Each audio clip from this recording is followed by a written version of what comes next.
Breaking news చూస్తున్నాం. BRS MLA పాడి కౌశిక్ రెడ్డి తీరు తీవ్ర దుమారం రేపుతోంది. తాజాగా అసెంబ్లీలో సీఎం రేవంత్ రెడ్డి సైతం కౌశిక్ రెడ్డిపై ఆగ్రహం వ్యక్తం చేస్తూ వాడిన పదజాలం విన్నవారికి ఇప్పటికే ఓ క్లారిటీ వచ్చేసింది. త్వరలోనే కౌశిక్ రెడ్డి శాసనసభ సభ్యత్వంపై వేటు లేదా కఠిన చర్యలు తప్పవనే సంకేతాలు చెప్పకనే చెప్పేశారు సీఎం. అధికార కాంగ్రెస్ పార్టీ ఎమ్మెల్యేలు కౌశిక్ రెడ్డిపై అసెంబ్లీలో నిప్పురు చెరిగిన విధానం, ఏకంగా ఓ ఎమ్మెల్యే అసెంబ్లీ నక్సలైట్గా కౌశిక్ రెడ్డిని పోల్చిన తీరు పెను సంచలనంగా మారింది.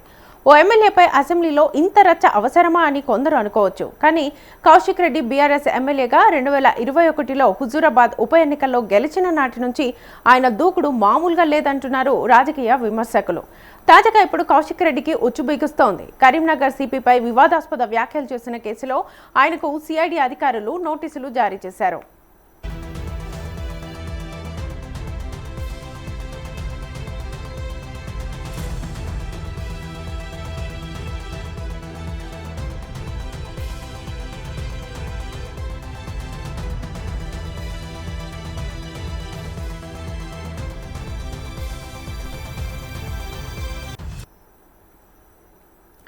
ఇక తెలంగాణ సిఐడి పాడి కౌశిక్ రెడ్డికి నోటీసులు జారీ చేయడం ప్రస్తుతం దుమారం రేపుతోంది. ఇదే అంశానికి సంబంధించి మా సీనియర్ జర్నలిస్ట్ వాలి శ్రీనివాస్ గారిని అడిగి మరిన్ని వివరాలు తెలుసుకుందాం.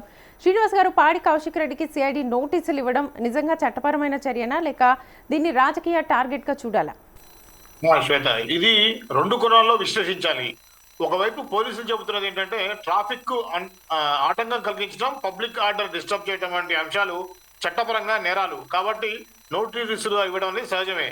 మరోవైపు ప్రతిపక్ష బీఆర్ఎస్ వాదన ఏంటంటే ఇదంతా రాజకీయంగా తమ నేతలను ఇబ్బంది పెట్టే ప్రయత్నాన్ని, ముఖ్యంగా అధికారంలో మార్పు వచ్చిన తర్వాత ఇలాంటి కేసులు రావడం వల్ల ఈ అనుమానాలు ఇంకా ఎక్కువగా బలపడుతున్నాయి. శ్వేత, ఇక బిఎన్ఎస్ఎస్ సెక్షన్ 35(3) కింద ఈ నోటీసులు ఇవ్వడం ఎంతవరకు సీరియస్ అని అనుకోవచ్చు? ఇది ఒకవేళ అరెస్టుకు ముందు స్టేజ్ గా భావించాలా? బిఎన్ఎస్ఎస్ సెక్షన్ 35(3) అంటే సాధారణంగా విచారణకు హాజరు కావాలని ఇచ్చే నోటీసు. ఇది వెంటనే అరెస్ట్ చేసే పరిస్థితి అయితే ఉండదని చెప్పాలి.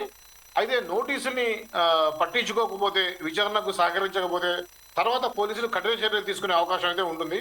కాబట్టి ఇది ఒక సాధారణంగా వార్నింగ్ స్టేజ్ గా మాత్రమే చూడాలి. శ్వేత, రైట్. ఒక పక్క సమ్మక్క సారలమ్మ జాతర సమయంలో జరిగిన ఘటనను ఇప్పుడెందుకు తీసుకొస్తున్నారు అంటే ఈ ప్రశ్న చాలా కీలకం. ఒకవైపు పోలీసులు చెబుతున్నది ఏంటంటే కేసు నమోదైన తర్వాత విచారణ ప్రక్రియ ప్రకారం నోటీసులు ఇప్పుడు ఇచ్చామని చెప్పి అంటున్నారు. కానీ ప్రతిపక్షం మాత్రం ఈ టైమింగ్ పై సందేహాలు అయితే వ్యక్తం చేస్తున్నారు.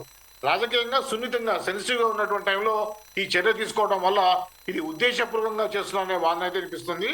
అందుకే ఎప్పుడు జరిగిన కేసుకి ఇప్పుడు నోటీసు ఇవ్వడం అనేది ఇప్పుడు వచ్చే పెద్ద చర్చగా అయితే చూడాలి. శ్వేత, రైట్. ఇక ఈ సిఐడి నోటీసులు ప్రస్తుతం కేటీఆర్ పై పరోక్ష ఒత్తిడిగా దీన్ని చూడొచ్చా? రాజకీయంగా చూస్తే ఇది పరోక్ష ప్రభావం చూపే అవకాశం అయితే ఖచ్చితంగా ఉంటుంది. ఎందుకంటే కౌశిక్ రెడ్డి బీఆర్ఎస్ లో యాక్టివ్ లీడరు. ఆయన బీఆర్ఎస్ లోకి వచ్చినప్పటి నుంచి కూడా ఇటువంటి యాక్టివ్ గా ఉంటూ దూకుడుగా వ్యవహరిస్తున్నాడు. ఆయనపై చర్యలు తీసుకోవడం ద్వారా పార్టీ మొత్తానికి ఒక మెసేజ్ ఇచ్చినట్టుగా అయితే అవుతుంది. అయితే ప్రభుత్వం మాత్రం దీన్ని వ్యక్తిగత కేసు ఆధారంగా చర్యలు తీసుకుంటున్నామని, రాజకీయంగా దీన్ని పార్టీపై ఒత్తిడి పెంచే చర్య కూడా చూడవచ్చు.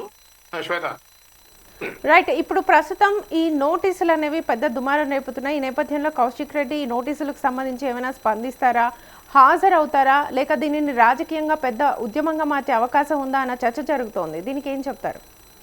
ఇది పూర్తిగా ఆయన రాజకీయ వ్యూహం పైనే ఆధారపడి ఉంటుంది.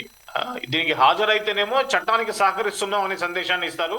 హాజరు కాకపోతే లేదా దీనిపై ఆందోళన చేపడితే ఇది పెద్ద రాజకీయ ఇష్యూగా మారే అవకాశం అయితే ఉంటుంది.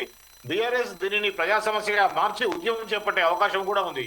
కాబట్టి ఈ ఒక నిర్ణయం తర్వాత రాజకీయ పరిణామాలను నిర్ణయించేదిగా ఉంటుంది. శ్వేత, రైట్. శ్రీనివాస్ గారు, థ్యాంక్ యూ.